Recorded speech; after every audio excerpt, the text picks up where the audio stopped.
After an intense sail from Minerva Reef, we finally made it to New Zealand. We cleared customs, said a heartfelt goodbye to our awesome crewmate Hannah, and started exploring the beautiful Bay of Islands, both by boat and on foot.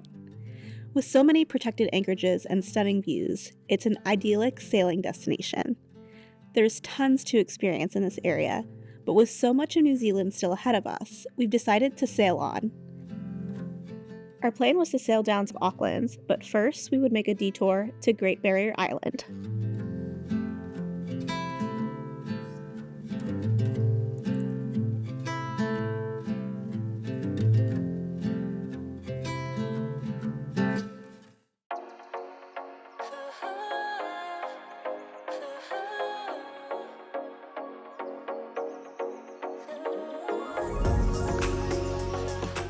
Today we're going to do something that we haven't done here in New Zealand yet.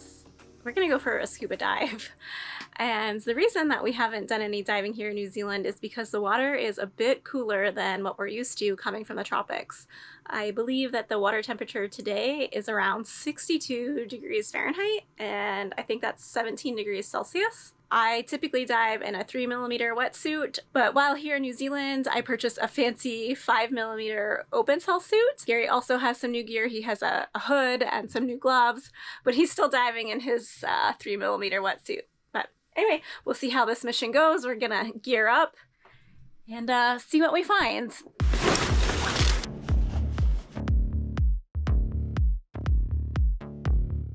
We were hopeful for an epic day of scuba diving, but sometimes things don't go quite as planned.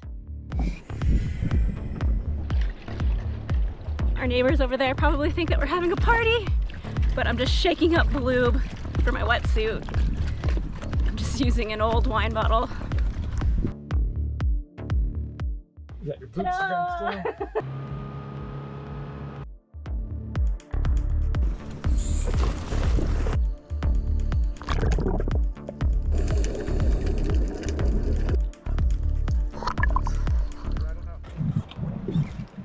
Yeah, that's your BCU's basically trash. So when I got out here and I started to go underwater, I heard like a leak, but it's really hard to hear stuff with this hood on. So anyway, I started to go down, and then when Gary came in, he saw the bubbles coming and my ECV broke. So anyway, no scuba dive for us today, so we're just gonna swim around the rocks. The good news is I feel pretty warm. That's a bummer. Unfortunately, my inflator hose separated from my BCD, making it unusable, but we were already geared up, so I decided to free dive and keep an eye on Gary while he continued with the scuba mission.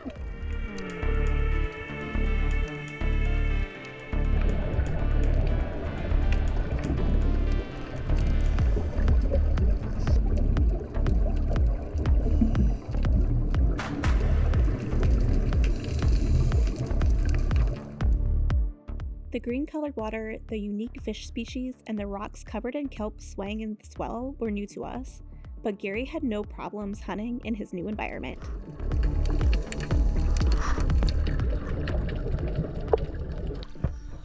Good day at the grocery store. Here is your grocery bag. Oh my god. Don't want to pop the dinghy. Well, my only goal today was to get some, they call them crayfish here, not lobster. And they were quite plentiful.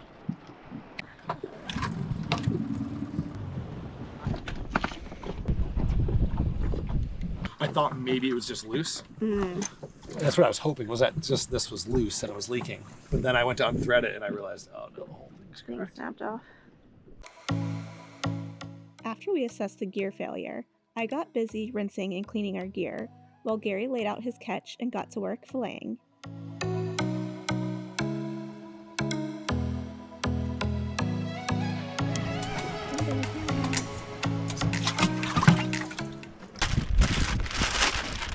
As the sun went down, Gary fired up the grill.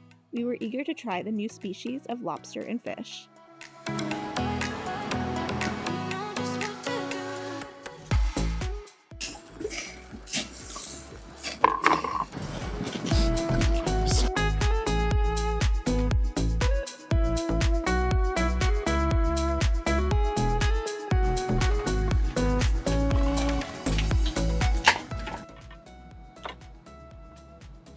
What is the fish called, Gary?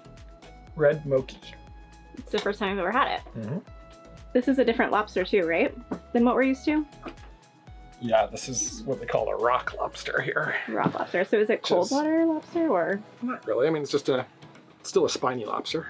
So it's not like a Maine lobster. Still, it's similar to a spiny lobster, but a little bit of different species. Nice. Same family. All right, let's see how it tastes. It's as good as any other lobster I've ever had. All right, cheers. Good night.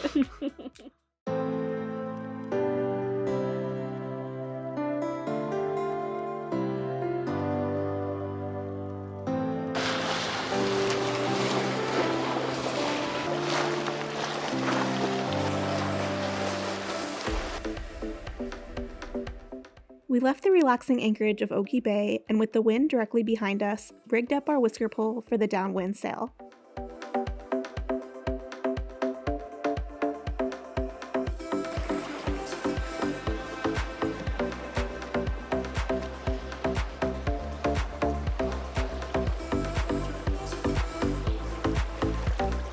Today we're just moving the boat a short distance from Okie Bay over to the village of Russell. It's a really short sail, only 10 miles away, and that's the really nice thing about the Bay of Islands. In this area there's a ton of anchorages and they're all just like a few miles apart. So you can do these really nice, short, slow-moving day sails. And since it's protected from the ocean swell, you have no sea state. It's just really, really lovely. So we're gonna head over to Russell because there's a grocery store there. And yeah, we wanted to get some goodies for the next few days because I think we're gonna start to head south toward Auckland in the coming days. But it's just so beautiful out. The pace here is just really nice. It's calm, things move slow, and it's just really what we needed after so many ocean miles this year.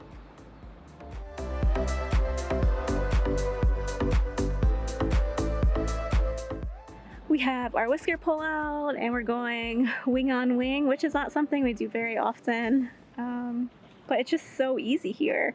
A couple weeks now just hanging out here in the Bay of Islands, and it's been exactly what we needed after so many offshore blue water miles, just to be in calm protected anchorages and have nice flat sailing conditions. It's been really relaxing, but it's about time for us to leave the Bay of Islands. We're gonna stock up on some groceries and start making our way down to Auckland.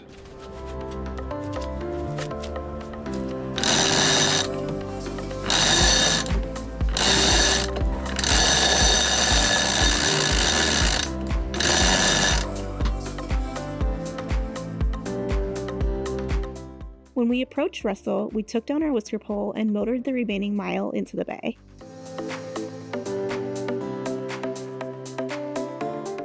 The anchorage was quite full with boats on moorings, so we dropped anchor in the back of the pack.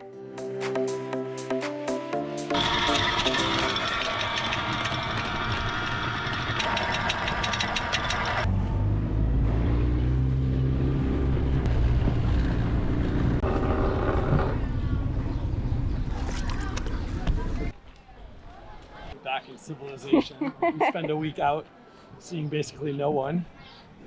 And all of a sudden you're back in a town with people like shopping and eating. It's a really cute town though.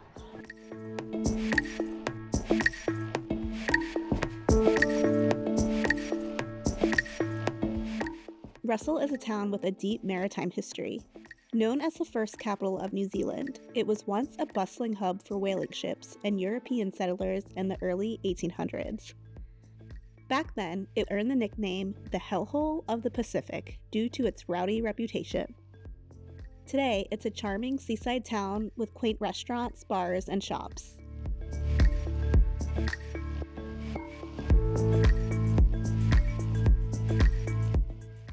So crazy, we were like so remote yesterday. Now we're before, here. Like, out on Cape Brett, right? Like, And now we have a basket full of groceries. after And a we 4-hour sail, you're able to like walk up a dock, fill a grocery cart, and walk back down the dock with it to your And not only like groceries, but like brand names that we recognize. And like, I don't think I need to go back and wash any of this stuff. It's crazy. Nice free dinghy dock. No charades, no jumping through hoops. The easy life. It's amazing. Actual fuel dock. Yeah, fuel dock. A self-serve fuel dock, nonetheless. Self-serve, no jerry cans. Yeah, New Zealand, I think we're gonna be okay here for the next little while.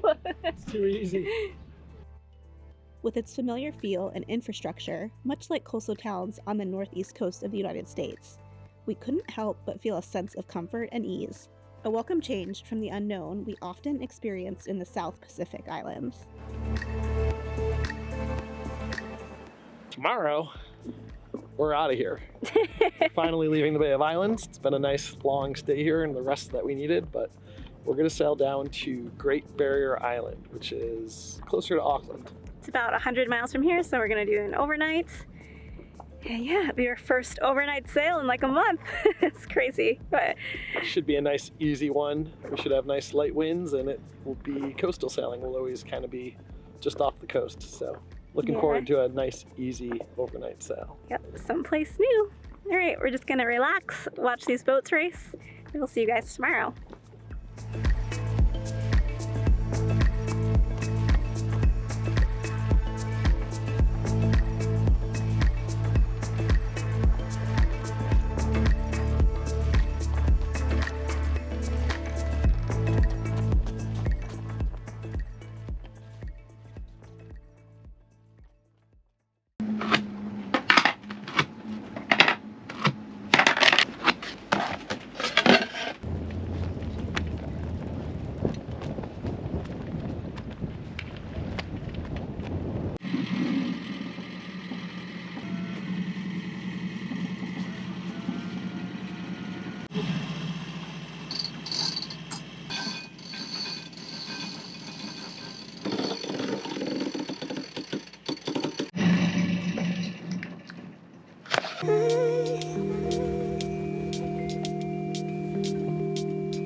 Located off the very northern tip of Cape Brett, where we hiked to see the lighthouse previously, is Piercy Island, widely known as Hole in the Rock.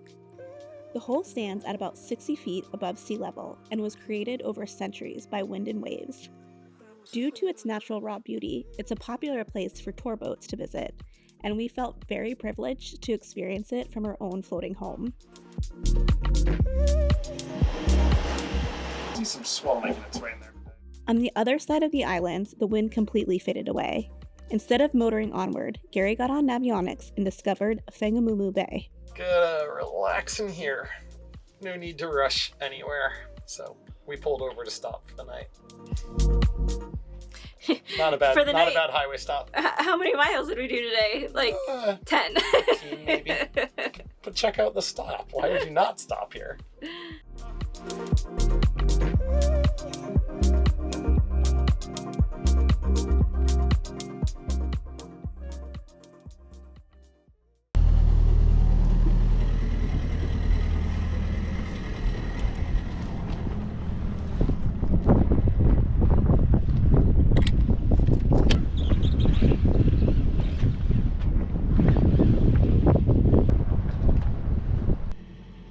Cold and misty and rainy out, but it's about 5 p.m. now, and we decided to go ahead and sail to Great Barrier. We had a nice, just relaxing evening last night and chill day today. We did some editing and worked on our laptops, but the wind has started to fill in, so we're gonna go ahead and make our run.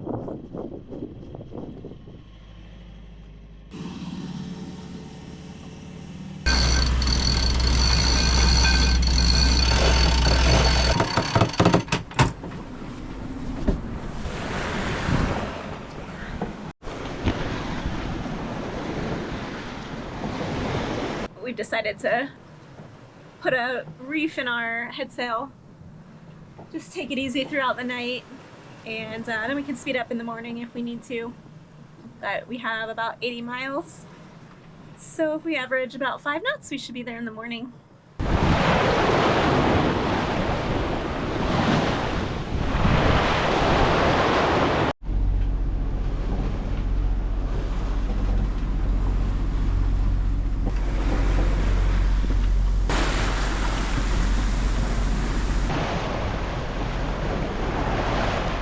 sun has started to set here for the evening, and we're just trucking along. We're doing between 5 and 6 knots.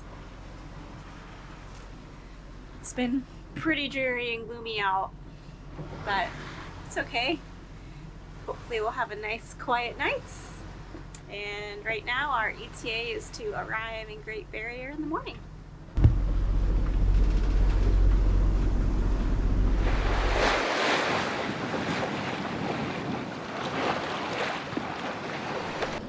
Good morning. It's been a really quiet, uneventful night. It's been a beautiful sail. We've been on pretty much a beam reach with about 12 to 15 knots of wind the whole way. But we haven't filmed much just because it's been pretty cloudy and a bit drizzly rain. And it's about 6 a.m. and we are 10 miles away from Great Barrier Island, and we still can't even see it because it's so cloudy out.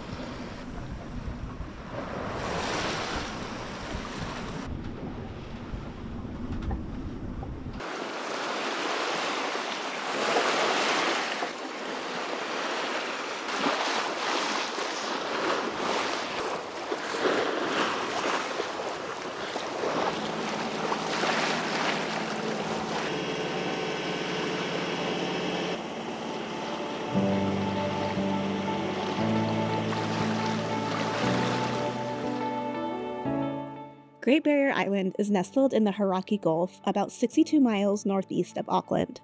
It's the 6th largest island in New Zealand, surrounded by a cluster of smaller islands. It's quite popular with recreational boaters from Auckland visiting during Christmas and the summer months.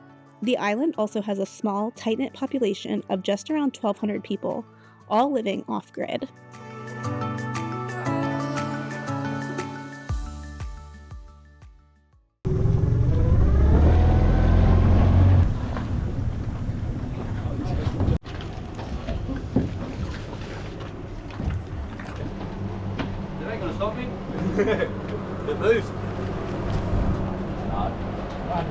Well, we arrived in Great Barrier Island yesterday, and we didn't get off the boat, but today we decided to come and check out Port Fitzroy.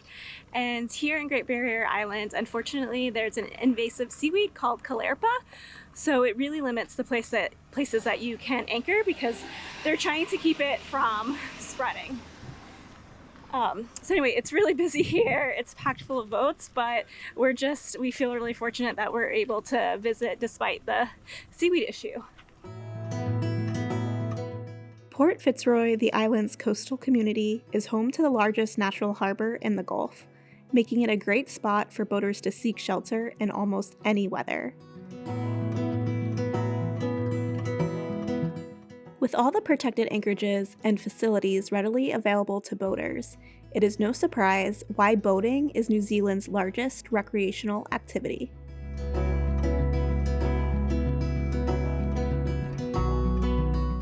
While the local library, boating club, and burger bar were all closed during our visit, we did stop by one of the 4 small grocery stores on island where you can pick up any essentials. There is also a dock for resupplying on fuel and water, but the petrol station here is one of the most expensive in all of New Zealand because of its remote location.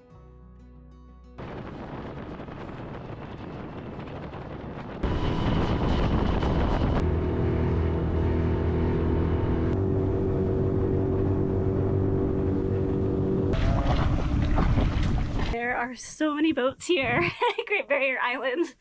It's crazy. We've not been in a busy anchorage like this in a really long time, but we just went for a little dinghy ride to check out like the main wharf area, and we found another anchorage that there's like no boats in, and we're allowed to anchor there. So we're gonna move the boat. We kind of like a little bit of solitude. This is a bit busy for us. Fire it up. Let's get out of here. So we just made it across the bay. There's a little more space over here. There's not as many boats. In this particular bay, it's not marked as an anchorage, but it's about 30 feet deep in the middle, and it stays deep to the edges of these rocks here. And we're not supposed to get any bad weather or anything, so we feel pretty comfortable here, anchored in some mud. And little cove. Got our own little cove now. It's not too hard to get away from the crowd. That took all of 5 minutes. Yeah. The pack mentality amongst boaters is very strong.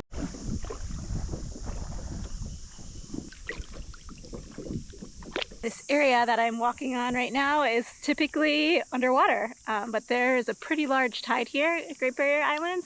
I believe it's like 6 to 7 feet. So it's low tide right now. It's dead low tide, and we're able to have a little bit of a beach. So we decided just to bring the dinghy in and do a little exploring. It's just a small little cove, so not much to see, but it just feels good to be out in nature.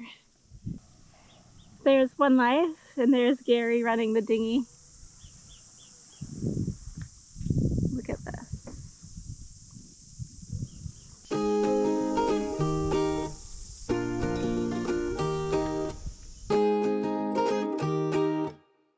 I don't know.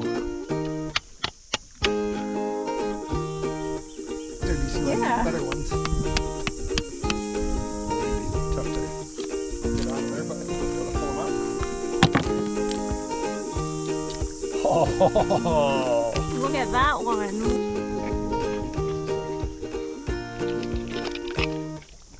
Well, there are a ton of rock oysters, or what I'm calling rock oysters. I actually don't know what kind they are, here in this bay. So we decided to go back to the boat and get some tools and grab some oysters. I think we're gonna do some garlic parmesan oysters on the grill tonight.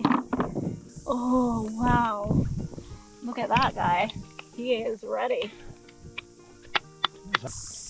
Dang. Oh no. You drove it right through the middle of it. Oh no. I got a winner there. Wow. Nice one.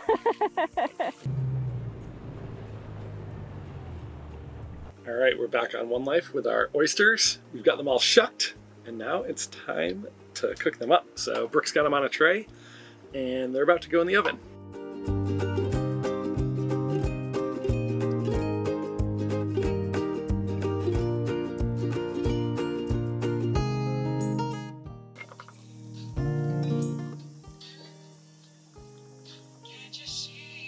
Are you gonna eat some or just film me? I want to know how they taste.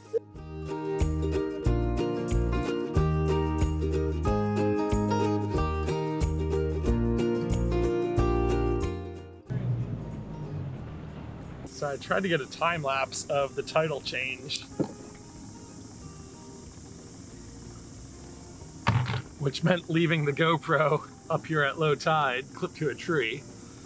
And I was standing with this tree over my head at low tide, and now we're next to the tree by dinghy. There's almost a 6 or 7 foot tidal swing here. Did it come out? I don't know yet.